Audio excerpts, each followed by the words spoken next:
Saya akan baca satu pertanyaan ini dari seorang orang tua sekolah minggu. Mau tanya bagaimana cara mendidik karakter untuk usia 7 tahun. Kalau minta keinginan keras dan harus dituruti. Dan bagaimana cara mengajari anak untuk care ya, untuk peduli ya. Dia usianya 7 tahun gitu, Pak.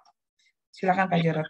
Anak 7 tahun perubahan dari balita 0 sampai 6 tahun ke arah anak 6 sampai 12. Jadi 0 sampai 6 itu anak balita, di mana pada usia 0 sampai 6 itu anak masih kuat perasaannya, logikanya belum terlalu kuat. Pada 0 sampai 6 anak lebih banyak butuh pengalaman relasi, karena memang itu masa-masa relasi, karena berhubungan dengan perasaan yang kuat, otak kanan yang lebih dominan, otak kanan, otak kiri, bentuk fisiknya sama, nggak ada perbedaan. Tapi dominan masih di otak kanan, maka semua anak balita itu menyanyi, menari, suka menggambar, senang bergaul, banyak teman, cheerful, ceria, nyanyi, maju ke depan. Tapi anak 7 tahun mulai logikanya kuat. Kalau saya menggunakan istilah 0 sampai 6 tahun, orang tua itu gembala yang memberikan teladan. Pola teladan yang tadi saya ajarkan tadi sangat dominan dan sangat penting di usia 0 sampai 6. Bagaimana 7 sampai 12? Nah, selain sebagai gembala yang memberi teladan, ada tambahan peran lagi sebagai guru yang menjelaskan. Karena anak 7 tahun logikanya mulai kuat. Otak kiri mulai berkembang, dominan. Seiring dengan itu, dia akan bertanya, kenapa. Dan orang tua harus menjawab, karena. Orang tua sudah nggak boleh lagi, pokoknya nurut, pokoknya. Itu untuk di bawah 6 tahun. Jadi kalau anaknya sudah di atas 7 tahun, dia bertanya kenapa, orang tua jawabnya karena, menjelaskan yang logis. Itu mulai 7 tahun. Nanti di atas 12 tahun, lebih-lebih lagi, apalagi milenial, ayat harus menjelaskan ayat gitu, nggak bisa papa mamah berdoa mimpi kamu jadi dokter ya anak ya, karena mama mimpi seperti itu. Milenial nggak percaya mimpi gitu ya. Tapi kalau ini HKBP untung ya kan, biasanya nggak gitu-gitu banget gitu ya. Kalau yang karismatik itu yang repot. Remajanya bisa hilang dari gereja karena nganggap gerejanya nggak logis gitu. Jadi anak milenial itu logis sekali sekarang hari-hari ini. Nah, maka 7 tahun inilah dimulai era seperti itu. Dia banyak bertanya, maka kesannya anak mulai nakal, mulai melawan. Padahal dia bukan melawan, dia pengen tahu kenapa. Dulu nurut banget, ya dulu karena dia nggak pengen tahu kenapa. Yang penting ikut mama, yang penting seneng, yang penting dipuji, dia nurut, daripada nggak nurut nggak enak. Dia mau yang enak, tapi sekarang dia mulai pengen tahu. Maka anak 7 tahun harus mulai, kalau dia mulai ngotot, dia pengen tahu, dia mulai membantah, itu baru permulaan. Kalau istilahnya penderitaan itu baru permulaan. Nanti makin lama makin jadi-jadi itu bantahnya. Tapi kalau dari awal ini kita sudah mulai menjawab karena sampai akhirnya kalau misalnya, lah tapi aku kan nggak bisa jawab Pak, ini anak pertanyaannya pinter banget gitu ya. Minimal kita bisa menunjukkan cara anak mencari jawaban. Karena kita pun juga nggak tahu. Oke, ini gadget kamu nih smartphone, itu smart, pinter nih. Kalau mau nanya, nih begini caranya gitu. Wah, nanti akhirnya pinter nggak pernah nanya lagi, bingung. Kita bingung ya. Orang tua sering bingung sekarang sama anak-anaknya. Dulu waktu saya punya anak itu nanya sama, waktu ibu dulu punya anak yang pertama kali, nanyakan sama emaknya lagi orang tuanya gitu ya. Ini anak pilek tapi nggak panas, ini panas tapi pilek, atau anaknya ketiaknya bengkak tapi demam, ini bengkak tapi nggak demam. Itu anak kan ibu nanya terus sama orang tua gitu. Sekarang ibu punya anak gitu, mereka menikah, mereka punya anak, nggak nanya apa-apa. Kenapa? Tanya Google. Tanya halo dok. Tanya halo dok. Nah sekarang ada anak-anak sekarang juga ada remaja udah pinter nanya Google, nggak nanya orang tuanya lagi. Tapi ketika anak mulai bertanya di umur 7 tahun, ya, karena dia belum pintar pakai Google gitu ya, itu kesempatan sebenarnya orang tua menunjukkan, memberitahu. Nah, yang faktor yang lain, anak-anak ada yang mungkin bukan hanya pengen tahu, tapi ngototnya itu loh Pak. Kalau punya kemauan harus Pak, nggak boleh tidak. Nah itu berarti dia kalau dites saya yakin gitu ya, itu pasti orang kolerik. Kalau di foto karakter pasti merah. Dites pakai DISC pasti dominan. Minimal dominan foto karakter merah atau koleriknya ini di atas 50%. Itu ngototnya luar biasa. Nah, itu memang seperti itu. Maka kita harus memberi kesempatan anak-anak seperti ini, anak-anak dominan, istilahnya, memimpin. Jadi ketua kelas, mimpin adiknya, mengambil keputusan, diberi tanggung jawab. Anak seperti ini suka tanggung jawab, diberi tanggung jawab, bahkan diberi target. Karena dia orang yang sangat produktif. Ini kalau besar bisa kayak Ahok, ya, tapi jangan kawin lagi. Gitu ya. Bisa kayak Rasul Paulus, gitu ya. Ini orang yang drive-nya kuat sekali. Jadi orang yang ngotot itu ada bagusnya. Kalau jadi pengacara juga pengacara yang hebat. Makanya pengacara kan banyak ya orang dari Batak. Karena emang drive-nya kuat gitu ya. Orang Jawa nggak cocok kali. Tapi orang Jawa kalau jadi pengacara pandai melobi. Iya. Dia nggak pada berdebat, diam-diam lobby sana, lobby sini. Nah itu perbedaan karakter, temperamen dasar, suku secara keseluruhan. Tapi anak-anak kadang menjadi perwakilan. Nah, ketika anak-anak yang ngotot, drive-nya kuat, kalau mau tuh harus jadi, ini tidak harus dilawan kok. Tapi disalurkan pada hal-hal tertentu. Jadi misalnya ngototnya itu dengan target, dipindahkan pada target. Entah target ranking, target jumlah teman, target viewer, tergantung anak itu sukanya apa. Berikan tantangan di bidang itu. Kalau anak melankolik nggak suka tantangan, dia sudah stres. Anak sanguin butuhnya pengakuan dan dipuji. Anak sanguin tuh senang dipuji. Aku cantik nggak? Aku begininya. Maka dia banyak nanya. Banyak nanya yang dia udah tahu. Karena anak sanguin itu nanya tidak untuk tahu. Dia nanya untuk telinganya yang gatel, pengen dengar bahwa dia baik, dia cantik, dia ganteng, dia baik, dia hebat, dia pandai. Tapi anak kolerik nggak banyak nanya begitu. Banyaknya ngotot. Banyaknya mau. Maka diberinya tantangan. Nah, kita bisa melakukan penyesuaian gaya parenting. Kalau punya anak 3, gayanya 3. Anak 4, gayanya 4 macam. Jadi kita mengasuh anak itu customize. Setiap anak kita mengasuh, bukan berarti tidak adil, tapi pendekatannya berbeda. Adil dalam arti diberi kesempatan pendidikan yang sama. Tapi cara pendekatannya berbeda. Kepada anak yang ngotot ini, bahkan kita juga bisa sebenarnya reward and punishment asal peraturannya jelas. Karena anak yang ngotot itu biasanya juga tahu konsekuensi. Jadi Anda harus bersyukur punya anak yang ngotot. Karena dengan ngotot ini berarti dia drive-nya kuat, biasanya menjadi orang yang produktif. Makanya yang diperlukan adalah bagaimana menghandle dengan tepat, menangani dengan tepat anak-anak yang drive-nya kuat.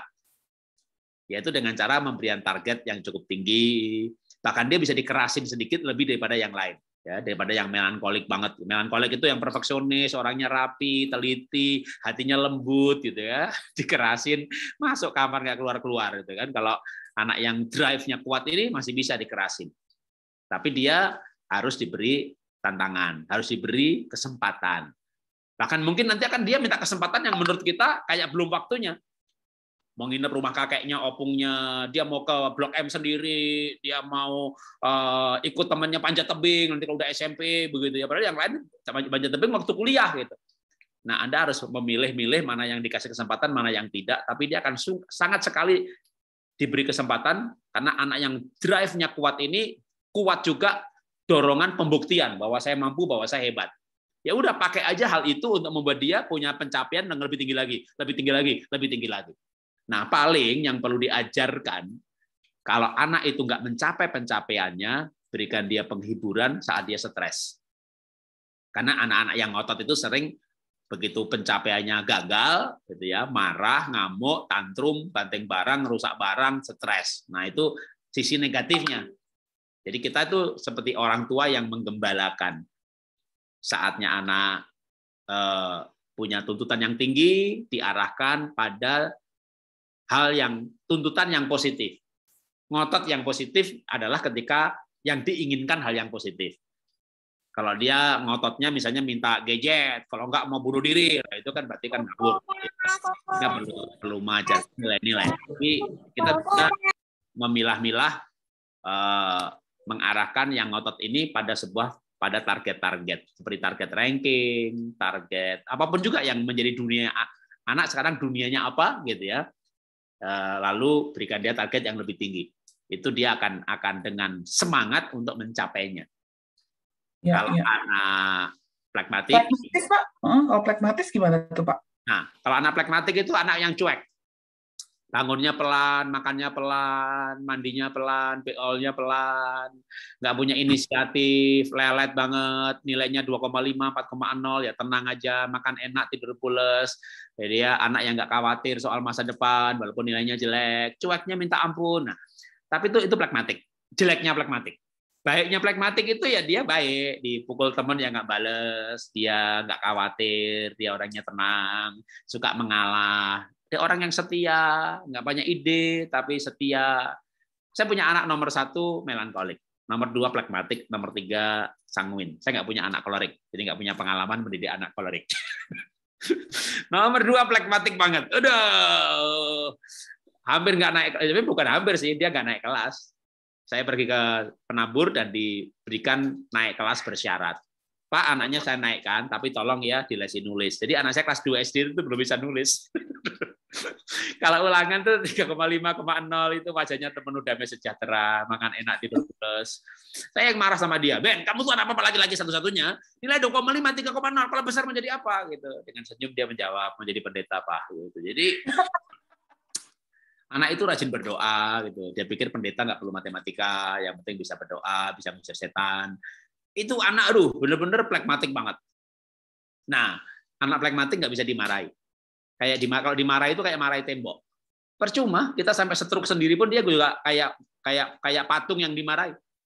Saya panggil guru les untuk ngajari dia nulis gitu ya, pulpennya dipegang kayak pegang palu begini, dia duduk begini, ngeliatin gurunya, tangannya nggak bergerak nulis.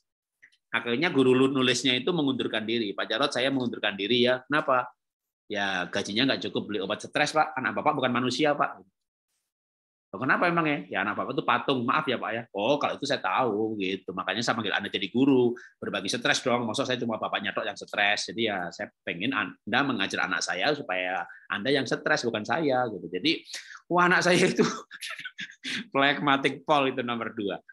Sampai akhirnya saya tahu itu ya dari gurunya kedua, guru nulis kedua. Karena guru pertama mengundurkan diri, cari guru lagi. Saya mau Pak, tapi saya minta bayaran lebih mahal dikit. Ya nggak apa-apa lah, yang penting karena saya bisa nulis kelas 2. Karena kalau anak saya nomor kelas 2 SD nggak bisa nulis, mau diturunkan kelas 1. Kan stres saya kalau anak saya turun kelas 1. Nanti gimana coba orang-orang bilang itu Pak Jarod itu yang nulis buku mendidik anak tuh. Anaknya turun kelas. Itu saya enggak bisa bayangin dunia bakal runtuh nih, pelayanan saya hancur nih kalau anak saya mundur kelas 1 lagi.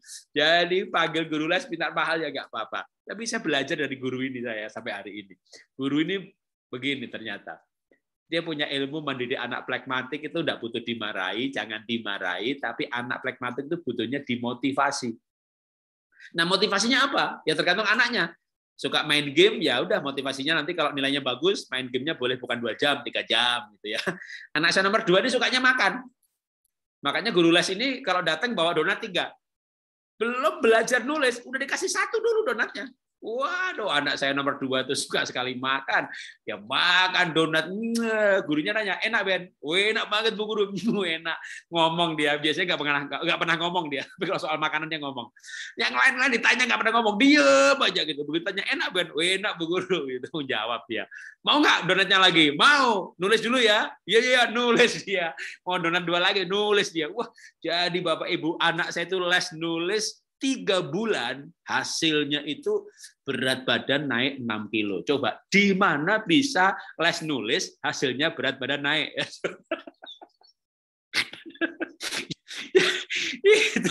itu tapi ya gara-gara itu akhirnya singkat cerita ya bisa nulis juga tuh anak gitu ya.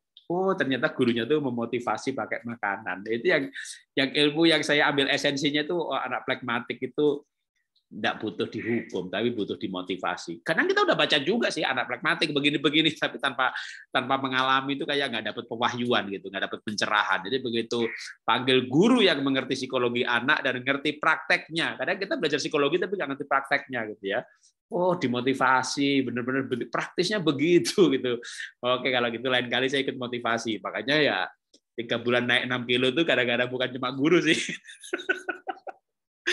Istri saya ikut memotivasi pakai makanan juga. akhirnya makan terus. Jadi singkat cerita itu anak kelas 2 SD itu overweight-nya udah 20 kilo. Waduh, tapi ya lumayan lah, yang penting naik kelas dulu lah. Nanti masalah overweight jadi atasi belakangan. Memang masalah anak itu kadang kompleks. Kita nggak bisa menghadapi sekaligus semua masalahnya. Ya satu-satu dulu lah. Waktu itu anak saya masalahnya nggak naik kelas, nggak bisa nulis. Udah, yang penting itu dulu gitu. Jangan mikir, Pak, nanti apa anak nggak salah motivasi. Nah, kalau kita mikir anak salah motivasi, anak kita nggak naik kelas beneran. Jadi yang nomor satu dulu motivasinya tak kasih duit. Yang penting ranking 1 dulu, ranking 1, dan betul-betul ranking 1 gitu ya. Udah 2 tahun 3 tahun baru bisa duitnya dilepas itu. Baru belajar motivasi. Tapi yang penting kalau sekarang ini anaknya bodoh jadi pinter dulu. Kalau motivasinya duit, pakai duit. Motivasinya makan, pakai makan. Gitu. Kalau saya, yang penting masalah saat ini yang utama selesai dulu. Jadi pasti ada Pak, nanti anaknya mata duitan. Yang nomor 1 begitu dulu. Sempat ya mata duitan gitu. Tapi hasilnya sekarang ya ada baiknya. Sekarang rajin cari duit. Oke. Iya. Saya sekarang nomor 1 tuh baru 28 tahun. Udah beli apartemen sendiri, 8 miliar harganya. Kenapa? Karena dia rajin cari duit. Ya. Itu mungkin dampak negatif dari dimotivasi kalau nilainya bagus dikasih 100, tapi itu dampak negatif apa dampak positif? Kadang-kadang kita bingung sendiri menganalisanya. Jadi anak itu kadang kita menghakimi mata duitan, tapi mata duitan sama rajin cari duit itu beda tipis loh. Tipis. Jadi kita nggak perlu takut misalnya anaknya, Pak, anak saya itu ya saya nggak mau sekarang nggak mau motivasi pakai duit lagi, Pak. Ya anaknya nanti malas lagi. Kalau menurut saya nggak apa-apa. Setahun, 2 tahun, 3 tahun, 4 tahun. Nanti kalau dia sudah kayaknya benar-benar jadi mata duitan banget gitu, tinggal diajari aja persembahan, diajari aja perpuluhan. Saya ajari anak saya ulang tahun di panti asuhan. Maka anak saya nomor 1 kembali lagi yang bukan pragmatik ini tapi ya melankolik. Itu, waduh, nabung selain bisa beli apartemen sendiri, bangun. Saya bangkrut tahun lalu 2019. Tapi saya melayani bangun sekolah di pedalaman jalan terus. Anak saya yang bayarin. Jadi dia sering mission trip ke daerah, ke pedalaman, bedah pasar di pedalaman. Dia ikhlas gitu. Sebagian dari uangnya itu dipakai untuk sesama gitu. Jadi jangan takut dengan salah motivasi sejenak. Ya. Yang penting adalah masalah utamanya saat ini selesai dulu. Itu tips dari saya, banyak. Setiap anak punya masalahnya masing-masing, ya masalahnya saat ini selesai dulu, tapi motivasi itu bisa dengan cara apa saja.